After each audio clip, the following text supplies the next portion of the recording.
क्या आपने कभी सोचा है कि जब किसी व्यक्ति की मृत्यु हो जाती है तो उसके बाद उसकी आत्मा का क्या होता है? क्या सच में गरुड़ पुराण का पाठ सुनने से आत्मा को यमराज के दंड से मुक्ति मिलती है? यदि नहीं, तो आज हम आपको कुछ ऐसी दिलचस्प और रहस्यमयी बातें बताने जा रहे हैं जिनसे आप पहले अनजान थे। जब किसी की मृत्यु होती है तो परंपरा के अनुसार घर में गरुड़ पुराण का पाठ कराया जाता है। ऐसा माना जाता है कि मरने के बाद 20 दिनों तक आत्मा उसी घर में रहती है। इस दौरान गरुड़ पुराण का पाठ सुनाना आवश्यक होता है ताकि आत्मा को यमराज के दंड से मुक्ति मिले और उसे सद्गति प्राप्त हो। इसके अलावा इसे सुनने से अन्य लोगों को भी धर्म के मार्ग पर चलने की प्रेरणा मिलती है। हम अक्सर सुनते हैं कि विधाता लिखता है, चित्रगुप्त बांझता है, यमदूत पकड़कर लाते हैं और यमराज दंड देते हैं। परंतु क्या आप जानते हैं कि मृत्यु का समय और स्थान पहले से ही निर्धारित होता है, जिसे कोई भी बदल नहीं सकता? ये सब घटनाएं विधि और कर्म के अनुसार घटित होती हैं। हिंदू धर्म में 3 प्रमुख देवताओं को दंड नायक माना गया है, यमराज, शनिदेव और भैरव। इनमें से यमराज को दंड देने का अधिकार प्राप्त है। यमराज आत्माओं को उनके कर्मों के अनुसार स्वर्ग, नरक, पितृलोक और अन्य लोकों में भेजते हैं। कुछ आत्माएं पुनः धरती पर फेंक दी जाती हैं। गरुड़ पुराण में विस्तार से बताया गया है कि प्राण कैसे निकलते हैं, मरने के बाद आत्मा का क्या होता है और आत्मा कब और कितने समय के लिए यमलोक जाती है। यह पुराण मृत्यु के देवता यमराज और उनके स्थान यमलोक के बारे में भी महत्वपूर्ण जानकारी प्रदान करता है। अब क्या आप जानना चाहते हैं कि यमराज की नगरी यमलोक कैसी होती है? क्या वहां की परिधि और व्यवस्था कैसी है? यमराज के निवास स्थान यमलोक में क्या राज छिपे हैं? ये सब जानने के लिए वीडियो को पूरा देखिए और अगर आपको ये जानकारी रोचक लगे तो लाइक, कमेंट जरूर करें। साथ ही हमारे चैनल को सब्सक्राइब करना न भूलें ताकि आप और भी ऐसे रहस्यमयी और गहरे विषयों से परिचित हो सकें। यमराज का जन्म विश्वकर्मा की पुत्री संज्ञा के गर्भ से हुआ था और उनका संबंध सूर्य देवता से है। यह एक अत्यंत दिव्य संबंध है क्योंकि सूर्य देवता स्वयं प्रकाश और ऊर्जा के देवता माने जाते हैं। यमराज के बारे में बताया गया है कि वे सूर्य के पुत्र हैं और उनका भाई श्राद्धदेव मनु तथा बहन यमुना है। यमराज की पत्नी का नाम यमी है, जो एक शांत, आदर्श और समझदार पत्नी के रूप में उनकी साथी मानी जाती हैं। यमराज के पास एक विशेष शस्त्र है जिसे दंड कहा जाता है और इसका उपयोग वह प्रेतात्माओं को उनके कर्मों के अनुसार न्याय देने के लिए करते हैं। यमराज का वाहन भैंसा है जो उनके साथ हमेशा रहता है और उनके आदेशों को पूरा करता है।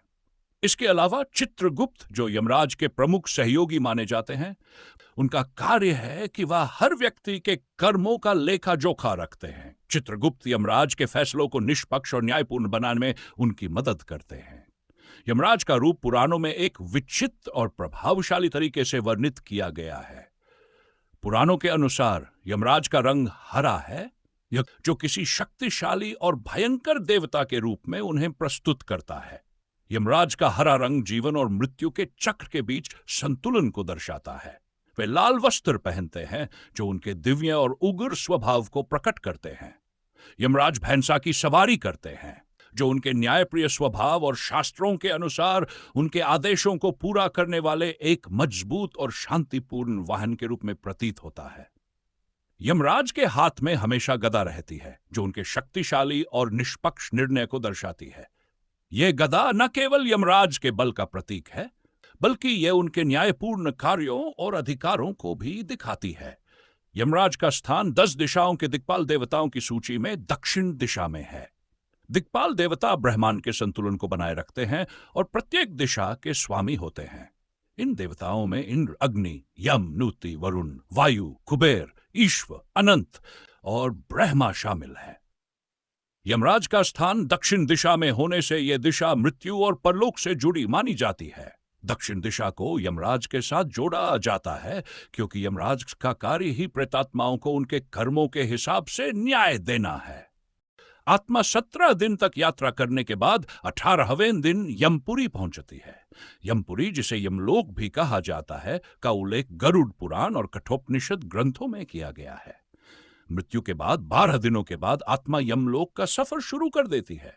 गरुड़ पुराण और कठोपनिषद के अनुसार यमलोक को मृत्युलोक से ऊपर और दक्षिण दिशा में 86,000 योजन की दूरी पर माना गया है। आपको यह जानकर आश्चर्य होगा कि योजन क्या है। योजन प्राचीन समय में दूरी मापने की एक विशेष यूनिट थी। एक योजन लगभग 4 किलोमीटर के बराबर होता है। तो यदि हम इसे मापें तो यमलोक और हमारे संसार के बीच की दूरी लगभग 3,44,000 किलोमीटर होगी। यह सिर्फ भौतिक दूरी नहीं बल्कि एक आध्यात्मिक यात्रा का प्रतीक भी है, जो हमें इस दुनिया से अगले लोक में ले जाती है। अब आप यह सोच रहे होंगे कि दक्षिण दिशा को यमराज से क्यों जोड़ा जाता है। इसका एक गहरा धार्मिक और सांस्कृतिक कारण है। गरुड़ पुराण और कठोपनिषद में बताया गया है कि मृत्यु के देवता यमराज का निवास दक्षिण दिशा में है। दक्षिण दिशा जीवन के अंत और मृत्यु के सत्य से जुड़ी हुई है, इसलिए इसे यमराज से जोड़ा जाता है। इसीलिए दक्षिण दिशा की ओर दीपक जलाना यमराज के प्रति श्रद्धा और सम्मान का प्रतीक माना जाता है। इस दीपक के साथ हम यमराज को समर्पण करते हैं और जीवन के बाद के काल की वास्तविकता को स्वीकार करते हैं। गरुड़ पुराण में यमलोक तक पहुंचने के रास्ते में वैतरणी नदी का उल्लेख मिलता है। वैतरणी नदी का पानी विष्ठा और रक्त से भरा होता है। वह व्यक्ति जो गाय का दान करता है वह इस नदी को आसानी से पार कर यमलोक पहुंच जाता है, अन्यथा वह इस नदी में डूबता रहता है और यमदूत उसे खींचकर बाहर निकालने के प्रयास करते हैं। यमलोक पहुंचने के बाद आत्मा पुष्पोदका नामक नदी के पास पहुंच जाती है, जिसका जल स्वच्छ होता है और उसमें कमल के फूल खिले रहते हैं। इसी नदी के किनारे छायादार बड का एक वृक्ष है, जहां आत्मा कुछ देर के लिए विश्राम करती है। यहीं पर आत्मा को अपने परिजनों द्वारा किए गए पिंडदान और तर्पण का भोजन मिलता है, जिसे उसमें पुनः शक्ति का संचार होता है। गरुड़ पुराण में यमलोक का वर्णन करते हुए यह भी कहा गया है कि यमलोक 1,00,000 योजन क्षेत्र में फैला हुआ है और इसमें 4 मुख्य द्वार है। जब आत्मा यमलोक पहुंचती है तो उसे उसके कर्मों के अनुसार 4 प्रमुख द्वारों में से किसी एक में प्रवेश मिलता है। यमराज का राजमहल, जिसे कालीत्री कहा जाता है, एक रहस्यमयी और शक्तिशाली स्थान है जो गहरे आध्यात्मिक और शास्त्रिक अर्थों से भरा हुआ है। काली का मतलब अंधकार और त्री का अर्थ 3 होता है। इस प्रकार कालीत्री का शाब्दिक अर्थ 3 अंधकार या 3 कालों का अंधकार है। यह यमराज के महल की गहरी और भव्य स्थिति को दर्शाता है। यमराज को समय और मृत्यु का देवता माना जाता है और उनका महल मृत्यु के बाद की यात्रा और आत्मा के अंतिम गंतव्य का प्रतीक है। यहां यमराज के न्याय का शासन है, जहां वे आत्माओं के कर्मों का हिसाब लेकर उन्हें अच्छे या बुरे कर्मों के आधार पर यमलोक भेजते हैं। यमराज के महल में एक विशेष स्थान है, विचार भू नामक सिंहासन, जहां वे बैठकर आत्माओं के कर्मों का मूल्यांकन करते हैं। विचार का अर्थ होता है सोच या विचार और भू का अर्थ है भूमि या स्थान। इस प्रकार विचार भू वह स्थान है जहां आत्माओं के कर्मों का विश्लेषण होता है। यमराज इस सिंहासन पर बैठकर आत्माओं के अच्छे और बुरे कर्मों का न्याय करते हैं और उनके आधार पर उनका मार्ग तय करते हैं। क्या आप जानते हैं कि यमराज के महल में 4 द्वार होते हैं? ये 4 द्वार न केवल पौराणिक कथाओं का हिस्सा है, बल्कि हमारे कर्मों और उनके परिणामों का गहरा आध्यात्मिक प्रतीक भी है। प्रत्येक द्वार का अपना महत्व है और यह जीवन के विभिन्न पहलुओं को दर्शाता है। तो चलिए जानते हैं कि हर द्वार का क्या महत्व है और कौन सा व्यक्ति किस द्वार से यमलोक में प्रवेश करता है। यमराज के महल का जो द्वार दक्षिण दिशा में स्थित है, वहां से पापी आत्माएं प्रवेश करती हैं। जिनकी आत्मा पापों से भरी होती है, वह इस द्वार से यमलोक की ओर बढ़ती है। दक्षिण दिशा को यमराज से जोड़ा जाता है क्योंकि यह दिशा मृत्यु, पाप और न्याय का प्रतीक मानी जाती है। इस द्वार से प्रवेश करने वाली आत्माओं का मार्ग कठिन और खतरनाक होता है, जिसमें भयानक सांप, सिंह, भेड़िए और राक्षसों के रूप में भयावह दृश्य होते हैं। इसे नरक का द्वार भी कहा जाता है और यहां प्रवेश करने वाली आत्माओं को कष्टों का सामना करना पड़ता है। यह द्वार उन लोगों के लिए है जिन्होंने अपने जीवन में बुरे कर्म किए हैं और जो यमराज के न्याय के अधीन आते हैं। यमराज के महल का पश्चिम दिशा में स्थित द्वार रत्नों से जड़ा हुआ है और यहां से वह आत्मा प्रवेश करती है जिसने जीवन में दान, पुण्य, धर्म की रक्षा और तीर्थ यात्रा की हो, जिनका जीवन अच्छाई, सेवा और दूसरों के भले के लिए समर्पित रहा हो। उनका प्रवेश इसी द्वार से होता है। यह द्वार यमराज के न्याय के अनुसार उन व्यक्तियों का स्वागत करता है जिन्होंने अपने कर्मों से समाज और मानवता के भले के लिए काम किया है। ऐसे लोग जो अपने जीवन में धर्म और पुण्य की राह पर चलकर दूसरों के जीवन को सुधारने की कोशिश करते हैं, वे इस द्वार से यमलोक में प्रवेश करते हैं। उत्तर दिशा का द्वार। यमराज के महल का उत्तर दिशा का द्वार स्वर्ण और रत्नों से सजा हुआ होता है। यहां से वह आत्मा प्रवेश करती है जो योगी, ऋषि, सिद्ध या स्वाभाविक रूप से भलाई में विश्वास रखने वाली होती है। इसे स्वर्ग का द्वार भी कहा जाता है और यहां प्रवेश करते ही आत्मा का स्वागत गंधर्व, देव और अप्सराएं करती है। यह द्वार विशेष रूप से उन आत्माओं के लिए है जिन्होंने जीवन में सत्य, अहिंसा और गुरु सेवा को सर्वोच्च माना है। सत्यवादी और तपस्वी लोग इस द्वार से यमलोक में प्रवेश करते हैं और उन्हें शांति और सम्मान प्राप्त होता है।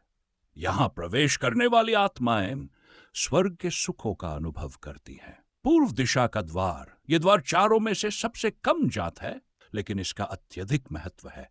यह द्वार समर्पण और भक्ति का प्रतीक है और उन भक्तों के लिए है जिन्होंने पूरी निष्ठा और श्रद्धा के साथ भगवान विष्णु की भक्ति की हो। पूर्व दिशा को भगवान विष्णु से जोड़ा जाता है और भक्ति मार्ग के अनुयायी जब यमलोक में प्रवेश करते हैं तो वे इस द्वार से प्रवेश करते हैं।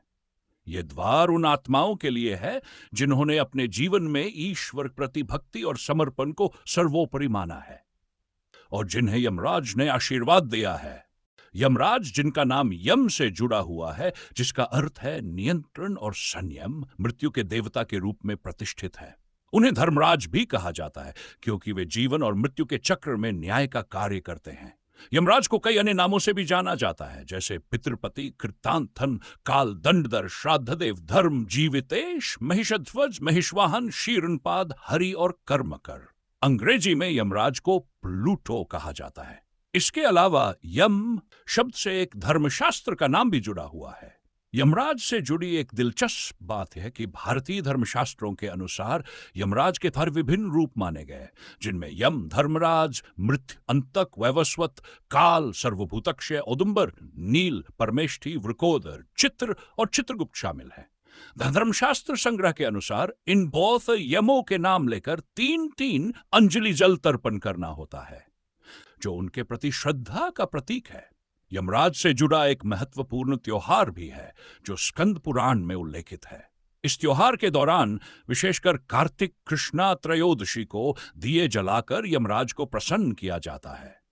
यमराज का संसार यमलोक के नाम से जाना जाता है, जो मृत्यु के बाद आत्माओं के गंतव्य स्थान के रूप में प्रसिद्ध है। अब पुराणों के अनुसार जब भी कोई व्यक्ति मृत्यु को प्राप्त करता है या आत्मा अपने शरीर को त्याग कर यात्रा प्रारंभ करती है तो उसे 3 प्रकार के मार्ग मिलते हैं। यह मार्ग उसके कर्मों पर निर्भर करते हैं। यह मार्ग है 1. अर्ची मार्ग। यह मार्ग ब्रह्मलोक और देवलोक की यात्रा के लिए होता है, जो विशेषतः तपस्वियों और पुण्यात्माओं के लिए है। 2. धूम मार्ग। यह मार्ग पितृलोक की यात्रा पर ले जाता है, जहां आत्माएं अपने पूर्वजों के पास जाती हैं। फिर उत्पत्ति विनाश मार्ग। यह मार्ग नरक की यात्रा के लिए है, जो उन आत्माओं के लिए होता है जिनके कर्म बुरे होते हैं। हालांकि ये सभी मार्ग एक निश्चित काल के बाद पुनः मृत्युलोक में लौटने का कारण बनते हैं। अधिकांश आत्माओं को पुनः जन्म लेना पड़ता है और यह चक्र चलता रहता है। यजुर्वेद के अनुसार वे लोग जिन्होंने तप और ध्यान किया होता है, वे मृत्यु के बाद ब्रह्मलोक में जाते हैं, अर्थात वे ब्रह्मलीन हो जाते हैं। वहीं जो लोग सत्कर्म करते हैं वे स्वर्ग में जाते हैं और देवता बन जाते हैं। दूसरी ओर राक्षसी कर्म करने वाले लोग प्रत्योनि में अंतकाल तक भटकते रहते हैं या फिर पुनः जन्म लेते हैं। इन सभी आत्माओं को यमराज के न्यायालय से गुजरना पड़ता है, जहां उनके कर्मों का मूल्यांकन किया जाता है और उन्हें उसी के अनुसार न्याय मिलता है। यह पूरा चक्र यमराज के न्याय के प्रतीक के रूप में कार्य करता है, जहां हर आत्माओं के अनुसार ही अपने अपने अगले गंतव्य की दिशा मिलती है। धर्मशास्त्रों के अनुसार पितरों का निवास चंद्रमा के ऊर्ध्व भाग में होता है। मृत्यु के बाद पितर 1 से लेकर 100 वर्ष तक मृत्यु और पुनर्जन्म के बीच की अवस्था में रहते हैं। पितृलोक के सर्वोत्तम पितरों को न्यायदात्री समिति का सदस्य माना जाता है, जो मृत्यु के बाद आत्माओं के कर्मों का न्याय करते हैं। अन्न से शरीर तृप्त होता है, जबकि अग्नि को दान किए गए अन्न से सूक्ष्म शरीर और मन तृप्त होते हैं। इसी अग्निहोत्र से आकाश मंडल के पक्षी भी तृप्त होते हैं और पक्षियों के लोक को भी पितृलोक कहा जाता है। सूर्य की सहस्र किरणों में से जो सबसे प्रमुख किरण है, उसका नाम अमा है। इस अमा नामक प्रधान किरण के तेज से सूर्य त्रैलोक्य तीनों लोकों को प्रकाशमान करते हैं। इसी अमा किरण में विशेष तिथियों पर चंद्रमा का भ्रमण होता है और तब चंद्रमा के ऊर्ध्व भाग से पितर धरती पर उतरते हैं। इस कारण श्राद्ध पक्ष की अमावस्या तिथि का विशेष महत्व है। इसके अलावा मनवादी तिथि, संक्रांति काल, व्यतिपात, गज्जतदाया, चंद्र ग्रहण और सूर्य ग्रहण जैसे समयों में भी पितरों की तृप्ति के लिए श्राद्ध किया जा सकता है। पुराणों के अनुसार पितरों को मुख्य रूप से 2 श्रेणियों में बांटा गया है: दिव्य पितर और मनुष्य पितर। दिव्य पितर वे होते हैं जो जीवधारियों के कर्मों को देखकर मृत्यु के बाद उन्हें किस गति में डाला जाए इसका निर्णय करते हैं। इस श्रेणी का प्रधान यमराज होते हैं। यमराज के साथ 4 प्रमुख गण प्रमुख होते हैं जो पितरों की समिति का हिस्सा होते हैं: काव्यवाडनल, सोम, अर्यमा और यम। इन चारों को पितरों का प्रमुख माना जाता है और विशेषकर अर्यमा को पितरों का प्रधान माना जाता है, जबकि यमराज को न्यायाधीश के रूप में देखा जाता है। इनके अलावा प्रत्येक वर्ग के प्रतिनिधि होते हैं जो पितरों की सुनवाई करते हैं, जैसे कि अग्निश्व देवताओं के प्रतिनिधि, सोमसद साध्य के प्रतिनिधि और बहिर्पद, गंधर्व, राक्षस, किन्नर, सर्पयक्ष के प्रतिनिधि। दिव्य पितरों की 9 सदस्यीय जमात में अग्रश्वात, बहिर्पदाजप, सोमेप, रश्मिप, उपदूत, आयंतुन, श्राद्धभुक और नांदीमुख शामिल हैं। आदित्य, वसु, रुद्र और दोनों अश्विनी कुमार इन पितरों को तृप्त करते हैं, सिवाय नांदीमुख पितरों के। पितरों में श्रेष्ठ अर्यमा होते हैं। अर्यमा महर्षि कश्यप की पत्नी देवमाता अदिति के पुत्र है और इंद्रादि देवताओं के भाई है। पुराणों के अनुसार इनका निवास उत्तरा फाल्गुनी नक्षत्र में होता है। इनकी गणना नित्य पितरों में की जाती है और ये सृष्टि के जड़ चेतन रूप का निर्माण करते हैं। पितरों की तृप्ति के लिए श्राद्ध के समय इनके नाम से जलदान दिया जाता है। इनकी प्रसन्नता से पितरों की तृप्ति होती है और यज्ञ में मित सूर्य तथा वरुण जल देवता के साथ स्वाहा और श्राद्ध में स्वधा का कव्य स्वीकार करते हैं। सूर्य के विभिन्न महीनों के नामों का उल्लेख भी धर्मशास्त्रों में मिलता है। चैत्र में धाता, वैशाख में अर्यमा, ज्येष्ठ में मित्र, आषाढ़ में वरुण, श्रावण में इंद्र, भाद्रपद में विवस्वान, आश्विन में पूषा, कार्तिक में पर्जन्य, मार्गशीर्ष में अंशु, पौष में भग, माघ में त्वष्टा, फाल्गुन में विष्णु। इन नामों का स्मरण करते हुए सूर्य को अर्घ्य देने का विधान है। इस प्रकार पितरों से जुड़ी परंपराएं और उनका महत्व भारतीय संस्कृति में गहरे तरीके से जुड़े हुए हैं, जो जीवन और मृत्यु के चक्र को समझाने में मदद करते हैं। क्या आप जानते हैं कि यमराज के सेवक, जिन्हें हम यमदूत कहते हैं, यमलोक की रक्षा के लिए महत्वपूर्ण भूमिका निभाते हैं? इन यमदूतों के पास न केवल कड़ी ताकत है, बल्कि वे यमलोक के हर कोने की सुरक्षा में हमेशा चौकस रहते हैं। यमदूत यमलोक में मौजूद आत्माओं को उनके कर्मों के आधार पर उनके अंतिम गंतव्य तक भेजने का कार्य करते हैं। यमदूत यमराज के आदेश पर काम करते हैं और वे किसी भी आत्मा का न्याय करते हुए उसे यमलोक या स्वर्ग नरक भेजते हैं। इनकी उपस्थिति और कार्यक्षमता को पौराणिक ग्रंथों में अत्यधिक महत्वपूर्ण माना गया है, क्योंकि ये व्यक्ति के जीवन के कर्मों का प्रतिफल निर्धारित करते हैं।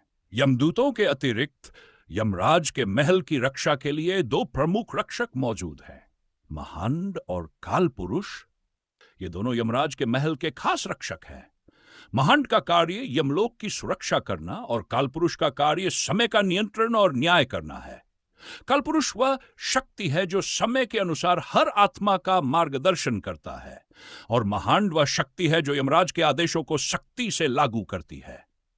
इन दोनों का संयोजन यमलोक की सुरक्षा और व्यवस्था को बनाए रखता है, जिससे हर आत्मा का न्याय समय पर और सही तरीके से हो सके। अब आपको यह जानकर हैरानी होगी कि यमराज के महल की रक्षा करने के लिए 2 कुत्ते भी मौजूद हैं। इन कुत्तों को यमराज के महल के द्वार पर तैनात किया गया है। जो यमलोक की सीमा में प्रवेश करने वाली आत्माओं पर नजर रखते हैं। इन कुत्तों की उपस्थिति यह दर्शाती है कि यमलोक में किसी भी प्रकार की अनुशासनहीनता या अराजकता की कोई जगह नहीं है। वे यमलोक की सुरक्षा में पूरी तरह से चौकस रहते हैं ताकि कोई भी आत्मा बिना यमराज के आदेश के प्रवेश न कर सके। क्या आप जानते हैं कि यमलोक में चित्रगुप्त का एक खास स्थान है जहां वह हमारे हर कर्म का लेखा जोखा रखते हैं? चित्रगुप्त, जिनका काम हर व्यक्ति के अच्छे और बुरे कर्मों को रिकॉर्ड करना है, यमराज के आदेशों को पूरा करने में महत्वपूर्ण भूमिका निभाते हैं। चित्रगुप्त को भगवान यमराज का सचिव और लेखा माना जाता है। चित्रगुप्त के पास यह अद्भुत क्षमता है कि वह हमारे जीवन के हर क्षण को जानते हैं और उसे दर्ज करते हैं। चित्रगुप्त की बही अग्रसंधानी में प्रत्येक जीव के पाप पुण्य का हिसाब है। उनके पास न केवल वर्तमान जीवन का रिकॉर्ड है, बल्कि पूर्व जन्मों के कर्मों का भी विवरण होता है। चित्रगुप्त का कार्य बहुत जिम्मेदारी भरा होता है, क्योंकि वह यमराज को हमारे कर्मों की सटीक रिपोर्ट देते हैं। इस रिपोर्ट के आधार पर यमराज अंतिम निर्णय लेते हैं कि हमें यमलोक में भेजा जाएगा या स्वर्ग नरक में। चित्रगुप्त का निवास यमलोक में एक विशेष स्थान पर है, जिसे वे बड़े ही व्यवस्थित और तन्मयता से संचालित करते हैं। चित्रगुप्त का भवन यमराज के महल से 1.5 योजन लगभग 28 किलोमीटर की दूरी पर स्थित है। यह दूरी न केवल भौतिक रूप से एक महल से दूसरे महल की दूरी को दर्शाती है, बल्कि यही बताती है कि कर्मों का लेखा जोखा और उनका न्याय दोनों अलग अलग स्थानों पर और अलग अलग प्रक्रियाओं से होते हैं।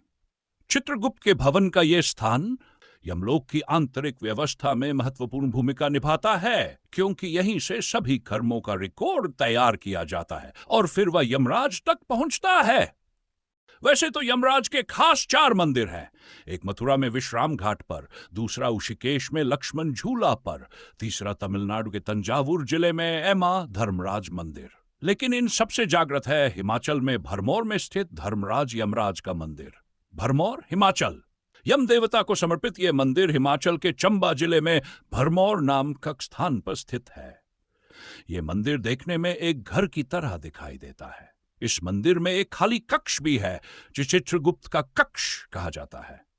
इस मंदिर से जुड़ी मान्यता है कि जब किसी प्राणी की मृत्यु होती है, तब यमराज के दूत उस व्यक्ति की आत्मा को पकड़कर सबसे पहले इस मंदिर में चित्रगुप्त के सामने प्रस्तुत करते हैं।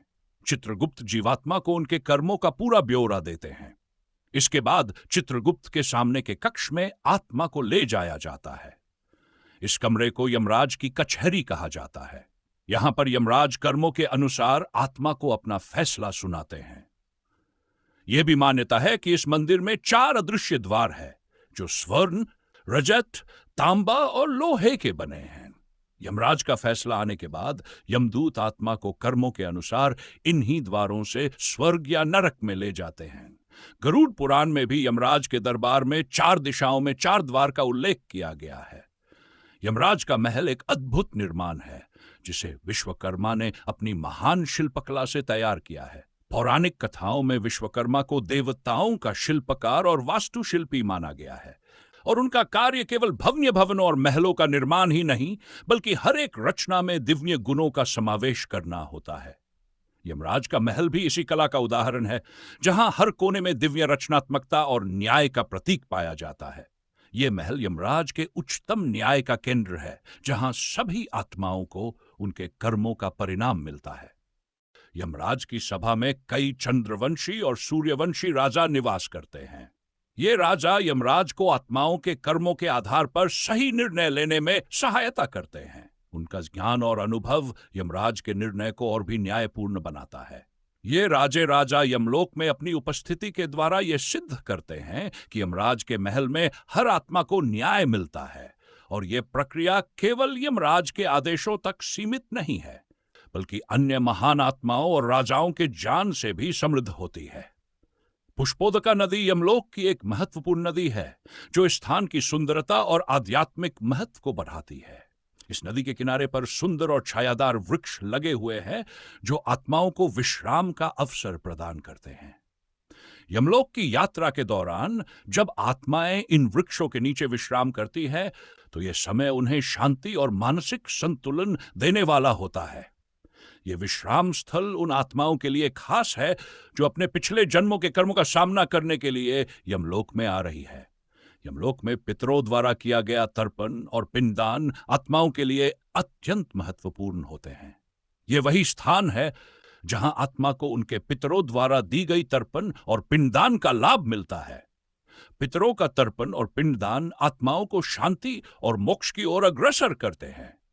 यमलोक के इस विशेष स्थान पर यह प्रक्रिया आत्मा के लिए अत्यधिक महत्वपूर्ण मानी जाती है, क्योंकि यहां आत्मा को उसके पिछले जीवन के सभी कर्तव्यों और कर्मों का फल प्राप्त होता है। यह यात्रा पितरों और उनके दिव्य लोक के रहस्यों के बारे में थी, और जैसे ही हम इसके अंतिम पड़ाव पर पहुंचते हैं, हमें यह समझना चाहिए कि जीवन और मृत्यु का चक्र सिर्फ एक भौतिक प्रक्रिया नहीं, बल्कि एक आध्यात्मिक यात्रा है। पितरों के आशीर्वाद से ही हम अपने जीवन को सही दिशा दे सकते हैं, और उनके मार्गदर्शन से हम अपने कर्मों को सही तरीके से निभा सकते हैं। अगर आपको इस वीडियो ने एक नई दृष्टि दी है, तो कृपया इसे लाइक करें, शेयर करें और हमारे चैनल को सब्सक्राइब करें, ताकि हम और भी ऐसी जानकारी से भरपूर वीडियो आपके लिए लेकर आ सकें। याद रखें, पितरों का आशीर्वाद हमारे साथ है, और उनके मार्गदर्शन से हम हमेशा सही मार्ग पर चल सकते हैं। अगले वीडियो में फिर मिलेंगे। तब तक के लिए भगवान श्री कृष्ण की कृपा आप पर बनी रहे।